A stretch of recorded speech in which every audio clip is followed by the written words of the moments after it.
اور آپ کو سب مل جائے گا، تو ہم لیتے ہیں پھر اس کا ڈیٹا۔ دوسرا یہ ابھی پچھلے 2 4 5 دنوں میں ہی ایکٹیو ہوئے ہیں، جب سے ان کو پتہ چلا کہ یار یہ تو دوبارہ ریڈ لسٹ میں ہم آ گئے اور اس کا اتنا نقصان ہے اور اتنا واویلا ہو رہا ہے، تو پاکستان نے اتنے برٹش سولجرز کو نکالا ہے کابل سے۔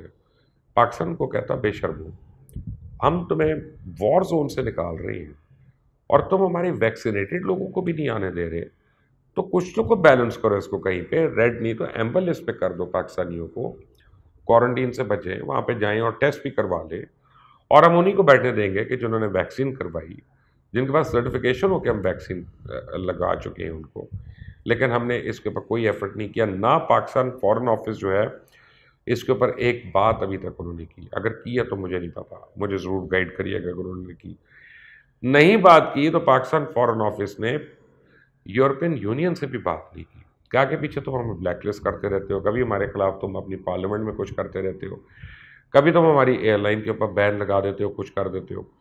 لیکن اب وہی بینڈ پائلٹس ہیں، وہی بینڈ ایئر لائن ہے، وہی جہاز ہیں، اور ان کے پیچھے پڑے ہو، منتیں کر رہے ہو، ڈبل پیسے دے رہے ہو کہ جی جاؤ کابل سے بندے نکالو ہمارے اور پلیز لے آؤ۔ اب یہ 40 منٹ کی فلائٹ ہے، اس میں تو پی آئی اے کو ایکچولی لاس ہوتا ہے، ویسے تو آپ کو لگتا ہے کہ پیسے مل رہے ہیں، لیکن لاس اس لیے کہ 40 منٹ میں جو انجن سائیکلز پڑتے ہیں یہ آپ کو 777 کو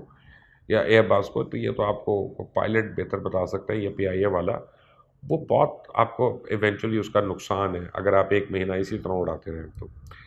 تو ہمیں تو یہ چاہیے تھا کہنا کہ ہمیں تم پیسے دو، اور ہم ان کو کابل ایئرپورٹ سے اٹھا کے ہم یورپ میں اسی ملک میں لاتے ہیں جس سے ان کا تعلق ہے، اگر وہ برٹن سے ہیں، جرمنی سے ہیں، فرانس سے ہیں، کہیں اور سے، تو ہم وہاں پہ لا کے کریں تاکہ ہمارے اوپر تم یورپ کا اسپیس بین جو ہے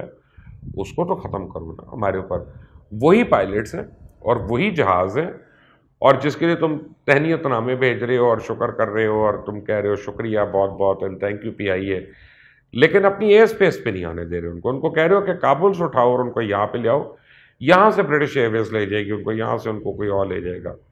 تو یہ بالکل ہی ایک انفیئر قسم کی بات ہے۔ چوتھی چیز اگر میں کرتا ان سے تو آئی ایم ایف نے پاکستان کو $2.7 بلین کی ایک ٹرانش دی ہے، لیکن میں آئی ایم ایف سے کچھ نہ کچھ قرضے ویو کرانے کے لیے ضرور بات کرتا ہوں، ان کے تو اپنے کئی 100 بندہ وہاں پہ پھنسا ہوتا جن کو پی آئی اے نے ایویکویٹ کروایا کابل سے، اور میں ان سے کم از کم ڈیفرڈ پیمنٹس پہ لے کے آتا یا کچھ کرنے کی کوشش کرتا۔ میں فائنینس کا آدمی نہیں ہوں، لیکن اتنا مجھے پتا ہے کہ جب جان پہ بنی ہوتی ہے نا تو بڑی بڑی ڈیل سائن ہو جاتی ہے۔ آپ دیکھیں کہ ہم نے ایفرٹ ہی نہیں کیا، ہم ایک جنرل مشرف کو ہم بلیم کرتے رہتے ہیں کہ یار اس نے ایک فون کال کے اوپر پوری امریکہ کی ہر بات مان لی، لیکن ابھی ہمیں فون بھی نہیں آیا، ابھی تو وہ ایک فون کال بھی نہیں آئی بائیڈن کی ہمیں، جس کو ہم اتنا ذکر کر رہے ہیں، لیکن ہم جو ہے وہ ہر بات ان کی جو ہے وہ مانے جا رہے ہیں۔ جب جو بائیڈن کا ہر کام پرائم منسٹر سے بات کیے بغیر ہو رہا ہے تو پھر اس کو بات کرنے کی کیا ضرورت ہے؟ اس کو کیا ضرورت ہے کہ وہ کچھ لو اور کچھ دو کی پالیسی پہ آئے، کیونکہ ہم تو دے ہی جا رہے ہیں، ہم تو ان کو خدمت کری جا رہے ہیں، کوئی اس میں کوئی پرابلم نہیں ہو رہی ہمیں۔ امریکہ مشکل میں پھنستا ہے تو ہم ہمیشہ بڑے دل کا اور فراخ دلی کا مظاہرہ کرتے ہیں، لیکن آج بھی جتنی باری پاکستان پھنسا ہے کبھی بھی مشکل میں امریکہ نے ہماری مدد نہیں کی۔ اب دیکھیں آج ایک اور رپورٹ شائع ہوئی ہے ویسٹ میں، آج یعنی کل شائع ہوئی ہے، ایکچولی کتاب ایک شائع ہوئی ہے، اور اس کتاب کے اقتباس میں ابھی پڑھ رہا تھا، میرے پاس پوری کتاب مجھے ہاتھ نہیں لگی ابھی، وہ پاکستان نہیں آئی وہ ابھی تک۔ اس میں کہتے ہیں کہ جو ہندوستان میں بمبئی کے اندر جو اٹیک ہوا تھا، ٹیررسٹ کا اٹیک ہوا تھا، جس میں اجمل قصاب کا نام آپ کو یاد ہوگا، کہ وہ انڈیا اور اسرائیل کی ملی بھگت تھی، وہ انہوں نے پلان کیا تھا پاکستان کو بلیم کرنے کے لیے اور امریکہ کے علم میں تھا،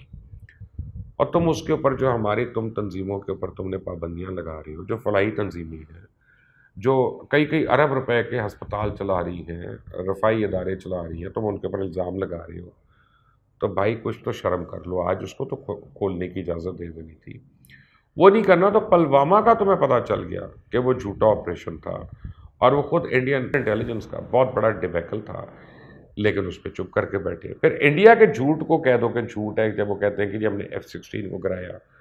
تو تم ویسے تو کہہ دیتے ہو، یعنی کوئی کمپنی والا کہہ دے گا کہ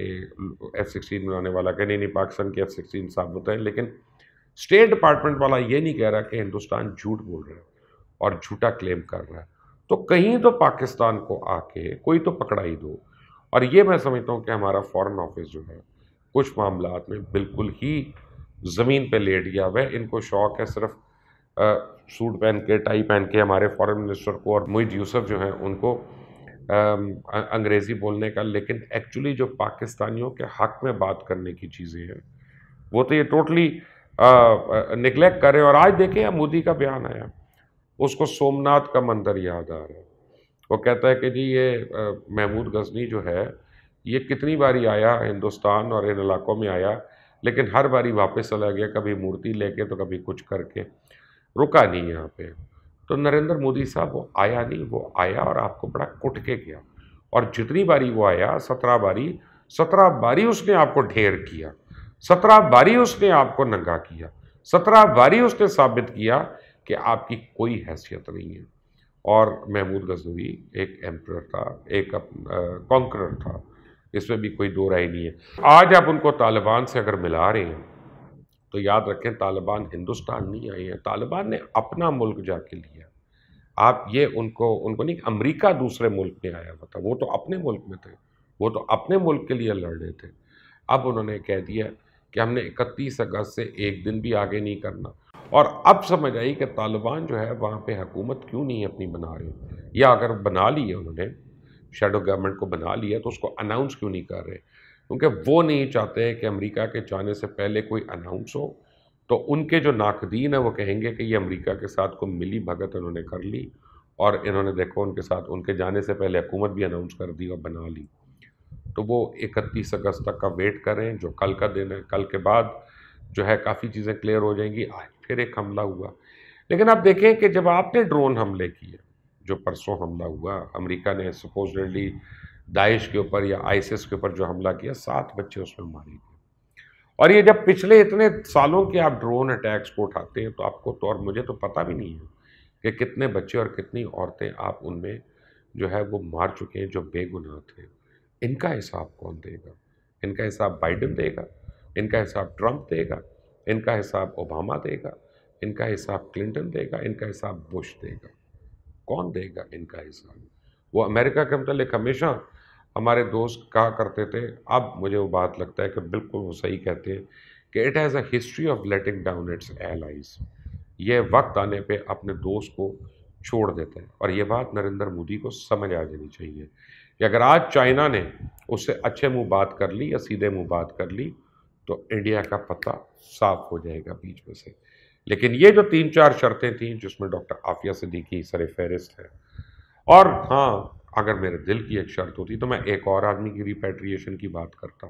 آپ کو پتہ ہے نا، بیمار آدمی ہے، 2 سال سے دوائی لینے گیا ہوا ہے، واپسی کا راستہ نہیں اس کو ملا ہوا، اس کی بھی ریپیٹریشن کی بات کر لیتا۔ آپ ہوتے تو آپ اس کے علاوہ کیا